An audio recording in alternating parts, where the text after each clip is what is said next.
Hola, a continuación les presentaremos el libro La evaluación educativa, de la autora María Antonieta Casanova. Capítulo 1. La evaluación en el momento actual. Antecedentes.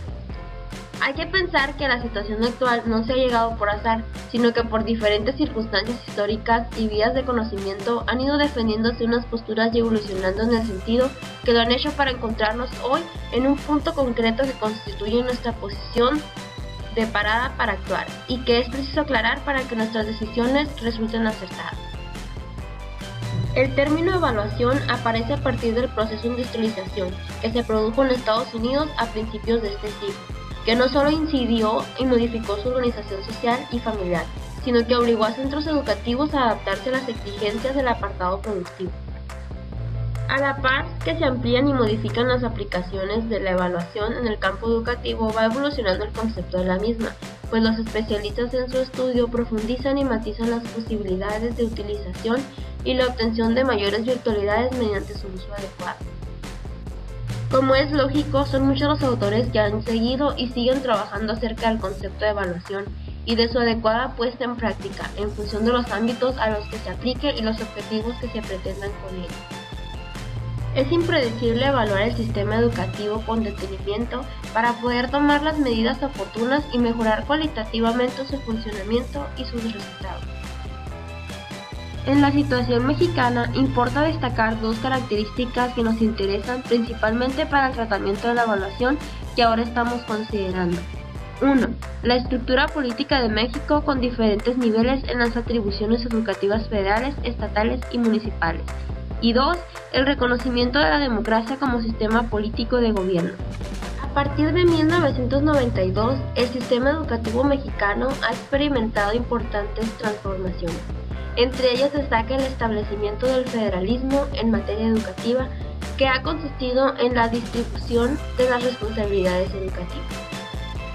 La nueva Ley General de Educación, aprobada en 1993, ratifica el carácter nacional de la educación básica y la formación de profesores, pero al mismo tiempo amplía las facultades de las entidades federativas. Las circunstancias sociopolíticas y culturales que van transformando la vida de un país obligan a tomar decisiones que den coherencia a las exigencias planteadas en ellas. Capítulo 2. Ámbitos de la evaluación.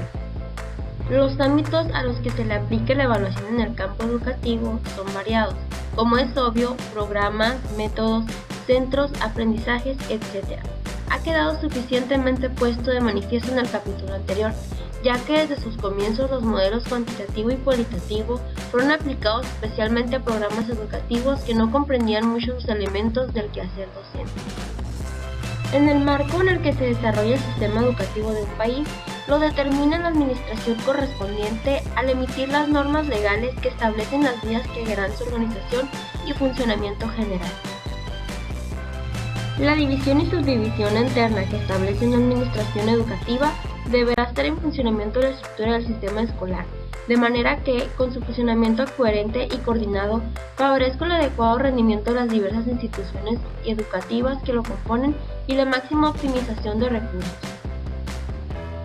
La importancia de la regulación legal viene, por lo tanto, de la incidencia que posee para favorecer o inhibir la actividad de los centros escolares y de todas las instituciones educativas.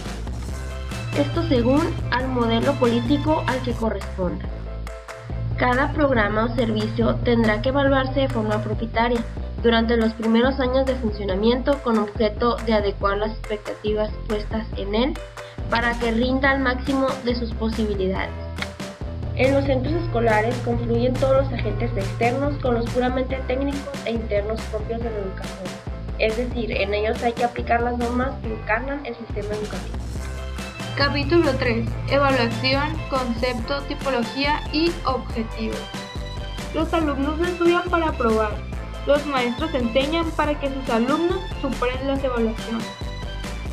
No se enseña para aprobar, se enseña y se aprende para alcanzar una plena e integral formación como persona. La evaluación aplicada a la enseñanza y el aprendizaje consiste en un proceso sistemático y riguroso de obtención de datos. La evaluación, en un modo más general, es la obtención de información rigurosa y sistemática para contar con datos válidos y fiables acerca de una situación con objeto de formar y emitir un juicio de valor respecto a ella. Tipología. Por su funcionalidad puede ser sumativa o formativa, por su normatipo, nomotética, ideográfica, normativa o criterial. Por su temporalización puede ser inicial, procesual y final. Por sus agentes, autoevaluación, coevaluación y heteroevaluación. Objetivos. Entre los objetivos está destacar la situación de partida general para dar comienzo a un proceso de enseñanza y aprendizaje, como facilitar la elaboración de la programación idónea y adecuada para los alumnos durante la aplicación de cada unidad didáctica. Capítulo 4. Reformar la evaluación para reformar la enseñanza. Reformar la evaluación para reformar la enseñanza. Hay que reformar la evaluación para responder a los principios constructivistas del aprendizaje. La evaluación tuvo asignada una función muy clara, que es comprobar los resultados obtenidos, qué cantidad de objetivos se alcanzaron y cuáles quedaron pendientes de superar.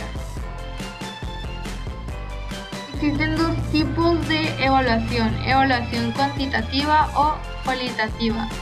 La evaluación cuantitativa es de carácter objetivo, expresión numérica, datos generalizables, toma de medidas a largo plazo.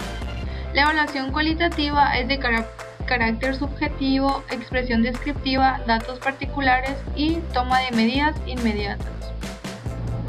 ¿Qué debe cambiar en la evaluación? El objeto de la evaluación, los agentes evaluadores, los tipos de evaluación. Capítulo 5. Un modelo evaluador y su metodología. El camino para llegar a la meta. Si la evaluación tiene que ser formativa, debe serlo su planteamiento, su metodología, su informe y la interpretación y utilización de los resultados obtenidos. El conjunto de las acciones que se lleven a cabo durante todo el proceso evaluador estarán impregnadas de ese carácter y funcionalidad formativos que se le asignan desde su comienzo. De lo contrario, no resultará coherente y no cumplirá los fines que se le hayan encomendado. Estos razonamientos exigen considerar con rigor y sin precipitación la elección de la metodología. ¿Cómo evaluar? Cada vez que emprendamos un proceso evaluador. Técnicas para la recogida de datos. La estructura de la obtención de información es un paso fundamental del proceso de observación, ya que las técnicas que se utilicen para ello deben estar en consonancia y ser absolutamente congruentes con el modelo y método de evaluación aplicados, con el resto de elementos que se utilicen durante el proceso evaluador y con la finalidad que éste pretenda. Si la evaluación ha de ser formativa, todos sus componentes deben serlo igualmente. Si es cualitativa, también han de responder a ello las técnicas e instrumentos, así como el modelo de informe, etc.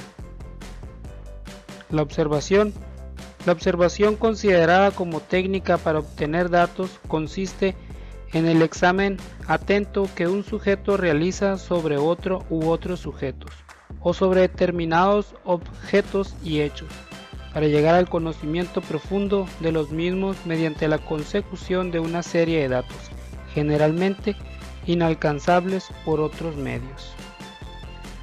La entrevista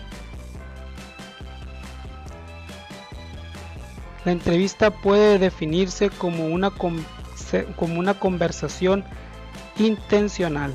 Dada su similitud con el cuestionario, también se conceptúa como un cuestionario más o menos estructurado o abierto, planteado y respondido de forma oral en situación de comunicación personal directa.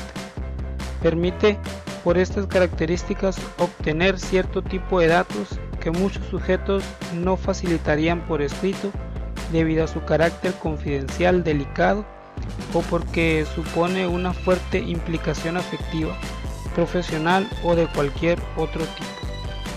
Para que la entrevista satisfaga estas virtudes, Es necesario que las preguntas realizadas se ajusten adecuadamente a la situación que se investiga, siendo claras, precisas y objetivas. Capítulo 5. Evaluación del proceso de enseñanza.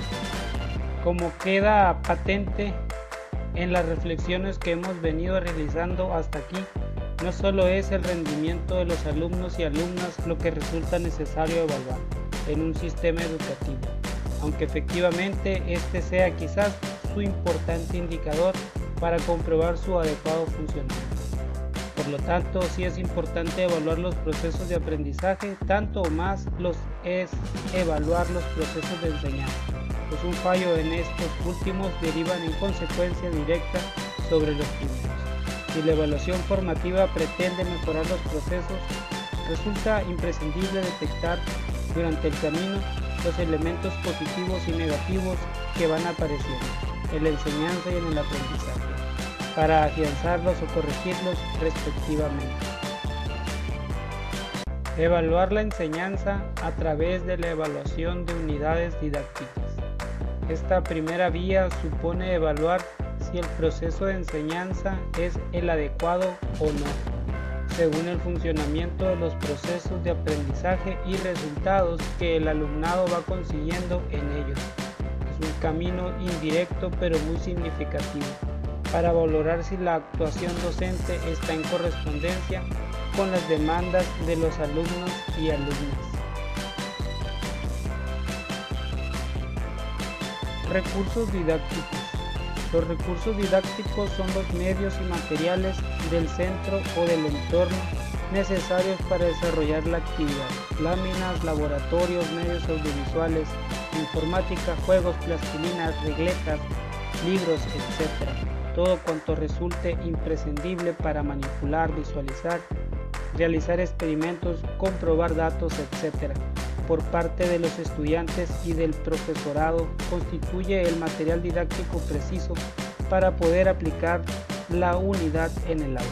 Es importante prever con atención los recursos que se van a necesitar, pues la improvisación hace que en ocasiones no pueda desarrollarse la unidad del modo más oportuno. Igualmente, los recursos deben adaptarse a la edad y madurez del alumno. Evaluación de las unidades didácticas.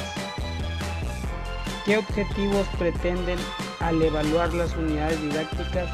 Aunque quede implícito en el comienzo de este capítulo, preferimos señalarlos con detalle para contextualizar los comentarios que siguen. Determinar la adecuación del proceso seguido por la elaboración o selección, adaptación de las unidades.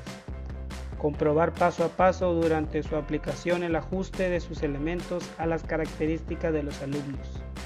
Modificar los elementos necesarios durante su desarrollo en el aula. Realizar la evaluación final del comportamiento de los elementos previstos en la unidad. Configurar convenientemente el conjunto de la programación de un curso o ciclo en función de los resultados y reajustes efectuados mediante la evaluación de las unidades que la integran. Evaluar la enseñanza mediante la reflexión o actuación personal. En la línea de la investigación, en la acción cabe plantearse la mejora del proceso de enseñanza a través de la reflexión de cada profesor acerca de los diferentes ámbitos más amplios según pasa el tiempo en los que realizan su función docente, si bien de forma rigurosa y sistemática, para que esta reflexión tenga repercusión válidas en la práctica diaria en el aula. Capítulo 7. Organización y práctica del proceso evaluador. ¿Y ahora qué? Somos un grupo de profesores de educación infantil y primaria que nos hemos leído atentamente estas 262 páginas con la intención de mejorar la forma de evaluación que aplicamos en el aula. La evaluación en el aula, educación infantil y primaria. Partiremos de unos supuestos previos y necesarios anteriores a la actuación docente en el aula. En el centro existe un proyecto educativo y un proyecto curricular coherente con el primero.